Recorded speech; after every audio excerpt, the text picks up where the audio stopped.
Hello, welcome to the Lisa Loves Stitching podcast. My name is Lisa and Happy New Year. It's 2019, it's the 15th of January and I'm coming to you from hot and humid Brisbane.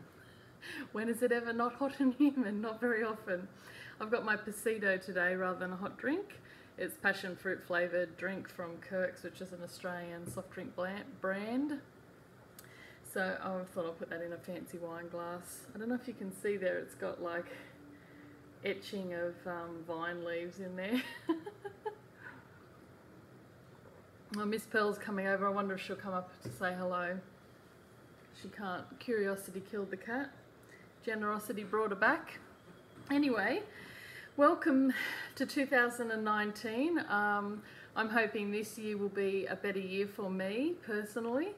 Last year I had a bit of a rough trot health-wise, and hopefully things will be on the up and up this year.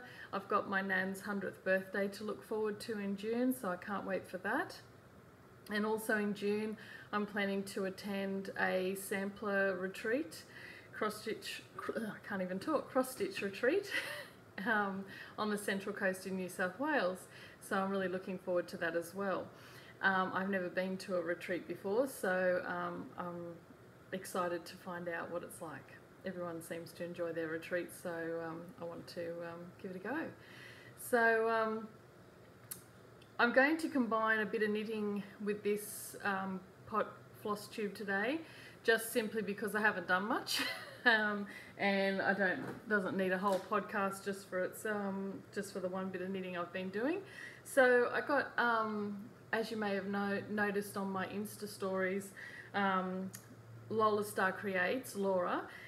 If you want to check out her podcast, she does all sorts of crafty goodness. She was very kind and sent me a surprise gift for Christmas, which was a 12-day Advent yarn calendar.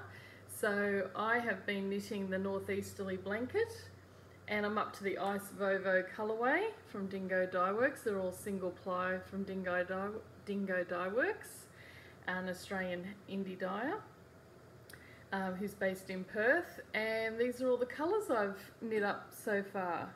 So it's a blanket pattern, but what I'm going to do is similar to Ellie of Craft House Magic. She's making a scarf, and I thought that's a better way because I don't have the patience to knit a whole blanket.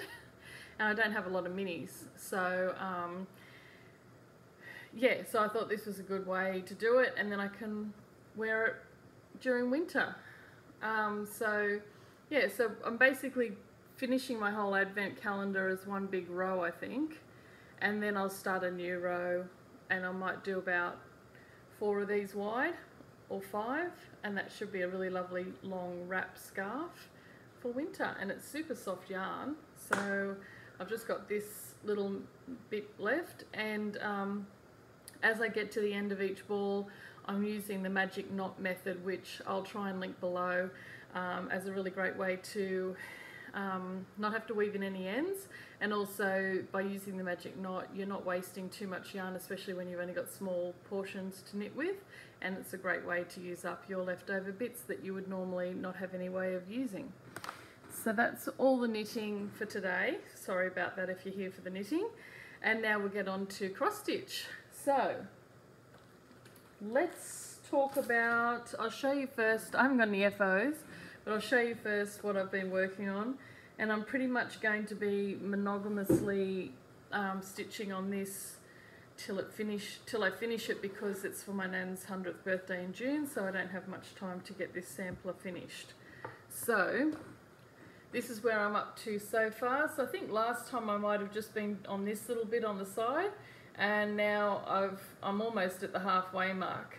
And the other half is actually really quick because it's not a lot of trees and just a big windmill and a few other little bits and pieces. So hopefully this week I can sort of get to the halfway mark by the end of the week. And I'm just using my needle minder, Christmassy needle minder from oh goodness me, I can't remember the name. I'll link it below.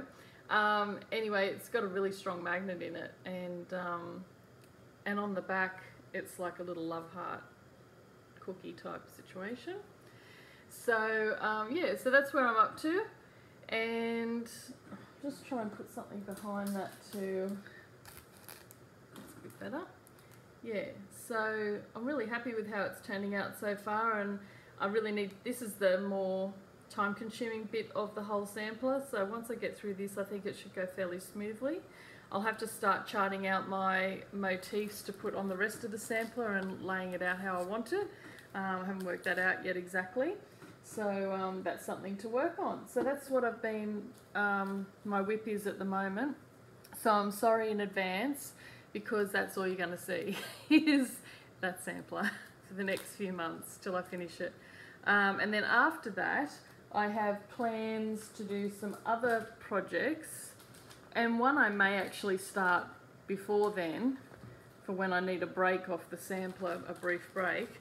So this week, hopefully tomorrow, I'm going to go to All Threads Embroidery near Norman Park in the south side of Brisbane, and I haven't been there before, but I'm going to check them out, and I might be able to get some fabric for my Hawk Run Hollow, autumn at Hawk Run Hollow.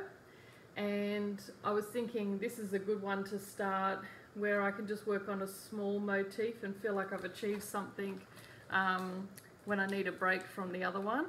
So I'll see if I can get some fabric for that, and it just uses DMC.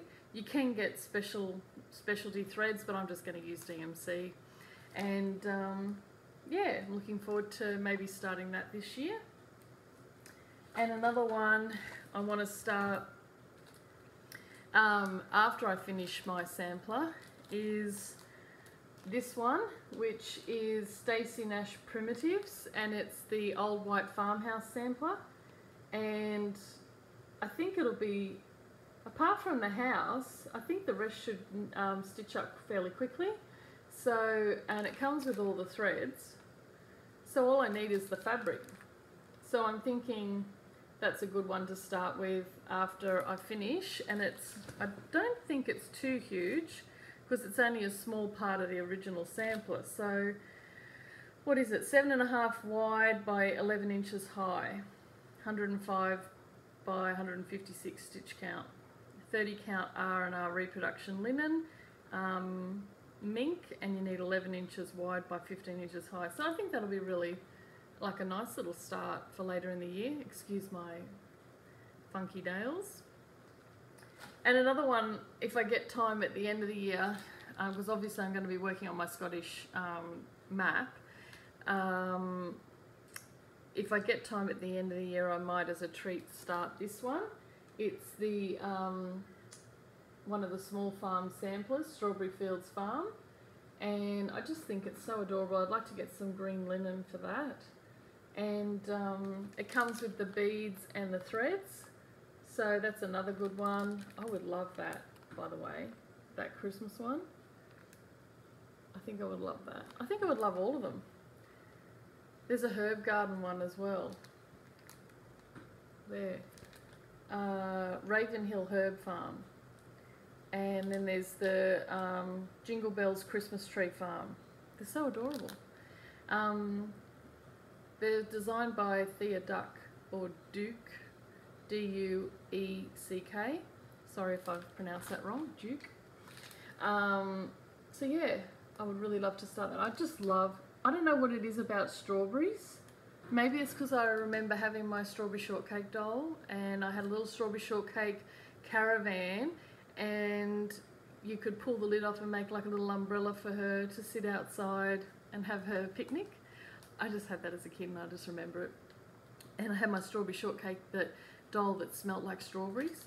Anyway, it's just something about strawberries. I don't know, it just makes my heart sing. So I'm really looking forward to starting this.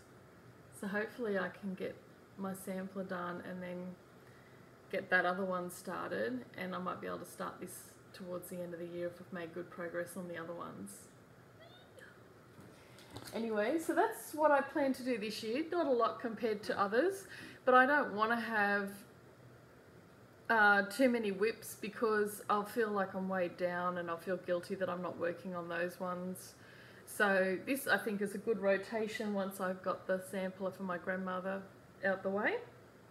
I think that's a good rotation of 3 to 4 different projects. That'll keep me entertained for the rest of the year, and then we'll see what happens after that. Of course, I'll still buy patterns during the year, and I'll probably buy something tomorrow, so I'll have to share whatever I get tomorrow with you next podcast, which I might try and do a Flosstube in a week's time before I go back to work. This is sort of my last week of work, holidays, before I go back to work on the 21st. So I'll see what timing I've got free to do that, and try and get another one out before I go back to work and things get hectic again. So, what did I get to read while I was on holidays? Oh, I should tell you where I went. So for Christmas, because my family are in Newcastle in New South Wales, Australia, and it's a harbour town, a working harbour, and a lot of coal gets exported out of Newcastle. And I went to see my mum and grandmother for Christmas, so we had Christmas Day with them and a few days afterwards, and then I had to pick up some stuff out of storage from my uncle's shed, namely like a sewing machine, things like that I'd had in there in storage, so, and some books. So I picked that up and we brought that up in a trailer back to Brisbane. So we only had a short few days, so unfortunately I wasn't able to catch up with my brother and his children and their children and partners, but hopefully in June I should have time to take a week to spend a few days visiting with them. So whilst I was on holidays, and we stayed at a few nice places along the way, I picked up a cross-stitcher magazine. I think this, I don't know, this one's British. Cross-stitcher magazine, and it's the autumn, Welcome Autumn issue, which is issue 336, October 2018. And I liked it mainly because it had this cute autumn sampler on the front, which one day I wouldn't mind trying to do that, and all these little smalls for Christmas. So I thought, that's a really good one. And it had also other Halloween, I don't want to show you it had Halloween type ones as well. So I thought, well, that's a good one, because I could just pick that up and do like a little small ornament style chart and get that done really quick, you know, later in the year, leading up to Christmas and that. So yeah, I thought that's worthwhile buying that, because I don't want to buy it if it's just for one pattern. I just love these little Christmassy ones. I mean, Christmas is my jam. And even that little princess one, fairy tale finish, that's really lovely too. So yeah, so I got that magazine, so I've been reading that one. Now, when I went home to Mum, she had got me a heap of books when she's been thrift shopping. God love her, she finds the best books. So she found me this book called Holiday Memories, in cross stitch and needle point, and it's all seaside-y, holiday type charts. I think they're really cute, and they're sort of vintagey. I like that. There's this snowman one, and it's sort of like vintage Christmas cards and things like that. So yeah, I thought they were really cute. Oh, they got these cute angels, if you're into angels. So yeah, so that was one of the books. I won't take too much on each book because it will be here forever. Oh, not all the books that oh, wait on. Gosh, there's more. Oh, I got a baby beanie book. Knit one, felt two on felting things. And Simply Sublime bags. Might have to have a go at making some bags. So there's that one. And she got me a book, It's My Party and I'll Knit If I Want To, by Sharon Aris. So I'll have to read that one too. And what does she put in here? Oh, she gave me a DVD to watch. Okay, so that's basically everything, I think. yeah, so I don't do New Year's resolutions, never have. I feel like it just sets me up for failure, and then you're disappointed that you don't achieve what you wanted to. I think you just keep your mind open throughout the year to what you want to achieve, and I'm not really a goal-oriented person, I have to say. It kind of is a demotivator for me. So I'm better off not trying to pressurise myself with goals. So I realised last year I tried journaling. It wasn't for me. It's almost a hobby on its own, and I just didn't have time for that. And basically all I want is a diary to keep track of dates and appointments. So I just got this from Typo. It's a 2019 little diary. It's got the little thing there to hold it shut. It's got a bookmark ribbon.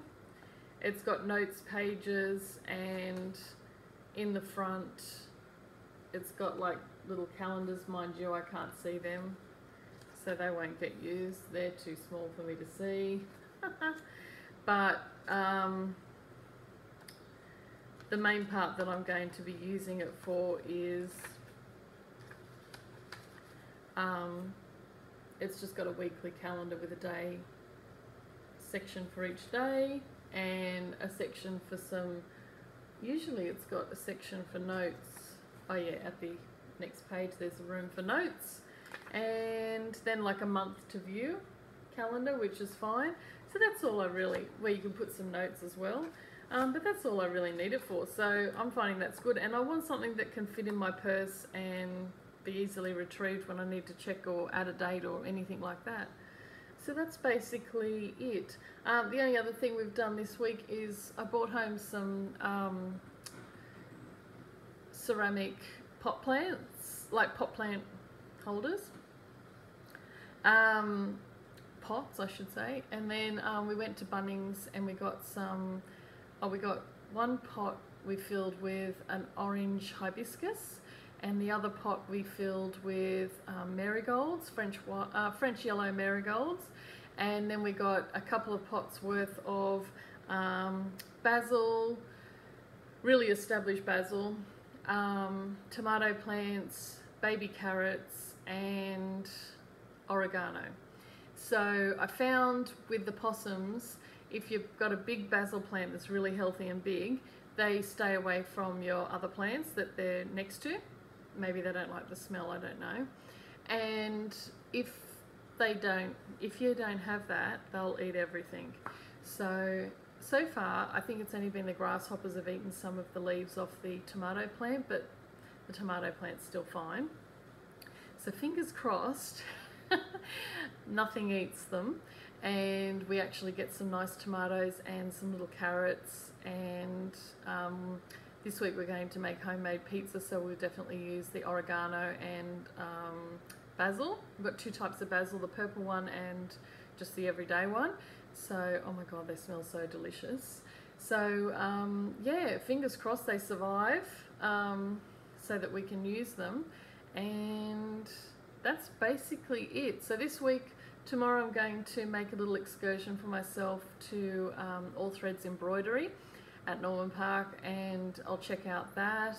And then maybe later in the week I want to go to, there's a yarn shop over at near Indrapilli, so I want to go visit that one because I haven't been there yet. Or maybe there's a itty bitty yarn shop at Samford that's in a house and it's only open certain days, so maybe I'll go there. And other than that, I might treat myself to the movies, and otherwise just relaxing and enjoying the time off before I have to go back. We do have Australia Day weekend, long weekend coming up the following week when I go back to work, so that's a bonus. And Australia Day is actually, which is the 26th of January, is actually my cat Miss Pearl's birthday. She will be 18 years old, so she's well over 100 in human years. And yeah, so we'll maybe spend that with her. I don't really celebrate Australia Day, but hey, I'm happy to have a day off. But otherwise I really don't. I'm not overly patriotic. So yeah, one other thing I wanted to mention, which is on a serious note, is that if you're a floss tuber, you won't be aware of it, but if you're a knitter, you may have seen many posts going around the internet. There was a blogger who, I'm not going to go into it, but you can check out all the posts on Instagram. If you look at Secreta's stories, you'll see the information there. But basically, a blogger has made some comments that were perceived as racist, and that's not acceptable. And rather than apologising and acknowledging that she had some more learning to do, she got on the defence. She has since apologised, but it's just raised the awareness, because I wasn't aware, because I go shopping by myself, and obviously I'm a white person, and I didn't ever get treated. Sometimes I've been treated poorly because maybe I don't dress good enough and I don't look like I'm rich enough to buy the yarn and things like that. But suffice to say is it opened our eyes to the fact that a lot of people of colour experience racism when they go to yarn stores or other knitting type events, and I'm sure it happens not just in the knitting community but all over, and they feel excluded and discriminated against, and that's not on. This community is for everyone. It doesn't matter what colour skin you have, where you're from, what your beliefs are. You should be able to feel welcome in this community and to be able to share your love of craft, no matter who you are or where you're from. I come from although I'm white, I come from a diverse family. I have family from all over the world, and I have friends from all over the world, and I really take offence to people being hurtful to them, and I don't want to see anyone treated that way. So, you know, treat each other with kindness. Look after one another. We're all brothers and sisters on this planet. Nobody's better than anyone else, you know. So look after one another. Be mindful of your words and how they might be perceived, or how hurtful they are, or, you know, rethink how you're thinking on people and things, and just make an effort to be inclusive when you're in this crafting community, or anywhere else for that matter. I want to see people be kind. There's enough horror and unkindness in this world that we all need to look after one another and cherish each other's uniqueness and diversity, and you know, everyone has something good to bring to the table. So that's all I want to say on the subject. I've made comments on Instagram, and you can check out my posts, and certainly if you are interested, go on to Secreta's page and you'll see other links to other people that have made posts that way, and open your eyes to what's happening in our community, and it needs to stop. All right, anyway, I'll hopefully have a floss tube for you next week. Probably it won't be that interesting unless I get some haul, because I won't have done, well, hopefully I've done a decent amount on this. So we'll see what happens then. Anyway, till then, keep stitching, be kind, and take care, and I'll see you next time. Bye.